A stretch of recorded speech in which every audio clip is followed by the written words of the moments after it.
Salama daholo eo andao indray raha horesantsika androany ny eo amin'ny tontolon'ny zavakanto ka horesantsika amin'izany ny mahakasika an'ireo artista andriambavilanitra izay voafantana ao anatin'ny hatsaram-bika sy tarehy izay ka ireto manaraka ireto no ho tanisaintsika araky ny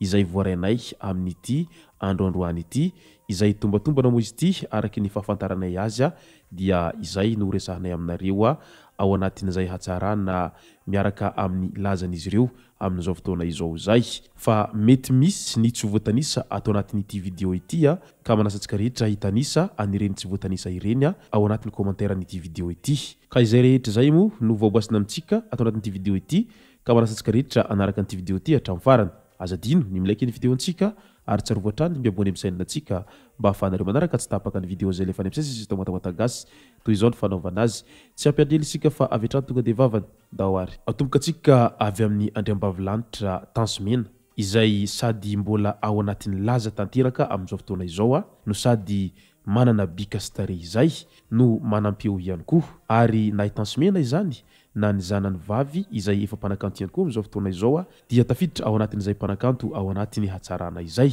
ny manaraka azy dia ny mpanakanto Liana mo raha vao mijery azy dia efa hita sahady ny endriny izay metisy somary mifangaro zay raha izay Liana izay ary tsy vitsy amin'ny mpanaraka an'izay Liana izay mo tena tsy mino tanteraka fa Liana ka tena mpanakanto izay andriambavilanitra tsy mihety avy any amin'ny faritra Sofia iny tena manja izany raha vehivavy ao indray ny mpanakanto Rijady izay tena ao anatin'ny hamanjana tanteraka ary tsy vitsy amin'ireo zatovolahy mo amin'izao fotoana izao tena maniry mafy an'izany mpanakanto Rijady izany satria tena manja izany vehivavy izany ao indray i andriambavilanitra mpanakanto Viavy Sila izay tena mbola mitazona foana izany amanjany Viavy Sila izany na dia efa ao anatin'ny taona izay efa somary zokonjokony ihany aza izany mpanakanto andriambavilanitra Viavy Sila izany amin'izao fotoana izao ao indray ny mpanakanto Damama tsy vitany mpanakanto ihany i Damama fa sady mpiasa-panjakana ambony ihany koa ao amin'ny ministera ao tena zany ka vehivavy tena manja tsy vitany manja fa mbola tsara fitondrantena no sady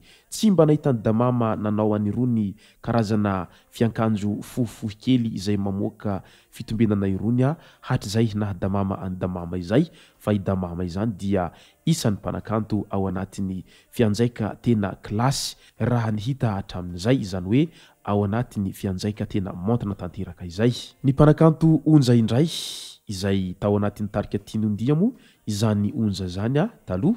fa na dia efa azo lazaina zokonjokony ihany izany mpanakanto Onja izany tena ohatrany irony zatovovavy kely mbola 20 taona irony raha mijery an'izany Onja izany tena mbola mitazona tsara ny amanjany ary tsy vitsy ihany koa amin'ny zatovolahy ankehitriny tena taitra raha vantany vao mahita an'izany mpanakanto Onja izany zany ka tena hamanjany ao indray mpanakanto Black Nadia izay Mama Blende tena izany ka mpanakanto ao anatin'izay antsoina hoe Jolie Black izay tena mbola mitazona ny forma an'izany Black Nadia izany zazatelo tena tsy mampirodana hoy Black Nadia tena tsy mampintsana anazy mihitsy na dia efa niteraka an'izay zazatelo izay ny tenany mandraky teny androany fa tena mbola tanora lalandava izany Black Nadia izany tsy vitany manja ihany fa mbola ao anatin'izay hatsaram-peo izay ihany koa ny mpanakanto Wendy Catalina zatovovavy tena mbola azo lazaina fa zandriny indrindra amin'ireo samy mpanakanto ao anatin'izay hamanjana izay raha Wendy Catalina tena manja izany vehivavy izany vantany vao mahita an'izany Wendy Catalina izany ianao dia tahaka ny mahita anirony Sakira irony rehefa eo anatrehany moa ianao dia tena tsy mahita izay ho lazaina mihitsy noho n'izay hamanjany Wendy Catalina izay ao indray ny mpanakanto Denise izay tena sady tsara feo no tsara vatana no tsara tarehy izany mpanakanto Denise izany tena izany ka hamanjany raha vehivavy raha mbola vehivavy malagasy sy ny vehivavy afrikanina ihany. Ny mpanakanto Chantal tena manja raha izany Chantal izany, na dia somary azo lazaina fa botabota kely mahafatifaty aza izany mpanakanto Chantal izany fa tena manja izany raha vehivavy tsy vitany manja ihany fa tena mbola manja hatramin'ny feon'izany Chantal izany. Raha vantany vao maheno an'izany Chantal izany mihira dia tena mampite handeha eny akaikiny mihitsy mampifendrifendry ny maro maheno an'izany feon'ny Chantal izay miangolangola sady mahafatifaty. Ny mpanakanto Tina indray izay mpanakanto anabavin'ny Willy moa ity Tina ity tena manja sady tsara feo izany mpanakanto Tina izany, na somary fofoika aza izany mpanakanto Tina izany fa tena hita fa manja. Ny mpanakanto Anisette indray dia tena manja izany mpanakanto Anisette izany izay tena hita fa taratara amin'ny lehilahy job moa izany mpanakanto Anisette izany amin'izao fotoana izao satria ny vadiny raha teo moa lehilahy joby ao Antananarivo renivohitra ao tena manja izany Anisette izany sambatsambatra mihitsy ny vadin'ity mpanakanto Anisette ity manana an'ity mpanakanto Anisette ity amin'izao fotoana izao. Tsy vitany manja ihany fa manja hatramin'ny feony izany mpanakanto Anisette izany ihany koa. Ny mpanakanto Stéphanie indray, raha izany amanjany Stéphanie izany dia efa tsy ho lazaina intsony, tsy voandroany no maro no nitsiritra an'izany Stéphanie izany fa vantany vao nihira izy Stéphanie izay niaraka tamin'ny tomboko la Médicis tamin'izany andro izany dia tena maro ireo izay talanjona raha vantany vao nahita an'izany amanjany mpanakanto Stéphanie izany. Zany ka vehivavy malagasy mpanakanto tena manja. Ahondray ny mpanakanto Arna izay vadiny defa mandriny Big MJ teo aloha, maro ny milaza fa tena père tarangahy Big MJ nialan'ity Arna ity tena manja ity vehivavy ity. Zany ka vehivavy tena manja ary vantany vao mahita an'izany Arna izany mihira na ao anatin'ny horonan-tsary izany na eny an-tsehatra izany tena tahaka ny mahita an'irony Beyoncé irony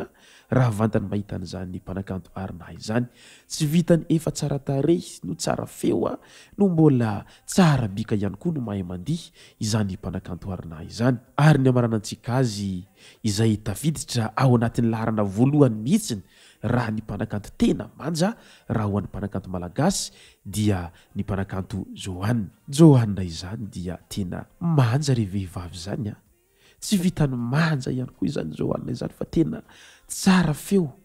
tena mampifendrifendry no mampilendalenda izany Joanna izany.